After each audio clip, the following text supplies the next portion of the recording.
দুপুরবেলা চলে এসেছি হাঁটতে হাঁটতে নিজের জায়গাতে। কারণ যেহেতু বাড়ি করতে হবে, বাড়ি করতে গেলে তো থাকতে হবে, তাই আগের থেকে একটু অভ্যাস করে নিচ্ছি। তাই দেখো আমি এসে দেখি আমাদের গাছে ফুল হয়েছে আমের। দেখো কোনো বছরে কিন্তু হয়নি, জাস্ট এই বছরে ফুল হয়েছে গাছে, দেখেছো? তাই ভাবলাম তোমাদের সাথে একটু শেয়ার করি যে আমাদের গাছে এই প্রথম আম গাছে ফুল হয়েছে। আর এই দেখো নারকেল গাছে দেখো কত নারকেল হয়েছে। ভাবছি যে নারকেলগুলো পেড়ে নিয়ে যাব আর খাবো। ডাবও হয়েছে কিন্তু।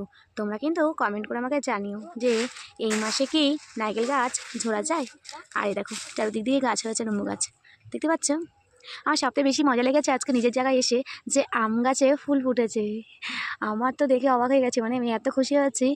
এত বছর হয়ে গেল, আজকে প্রায় 3-4 বছর হয়ে গেল ফুল কিন্তু দেখিনি। আজকে এই নতুন দেখছি যে গাছে আম গাছে ফুল এসছে। যদি না আসতাম দুপুরে হাঁটতে হাঁটতে তাহলে তো টেরই পেতাম না।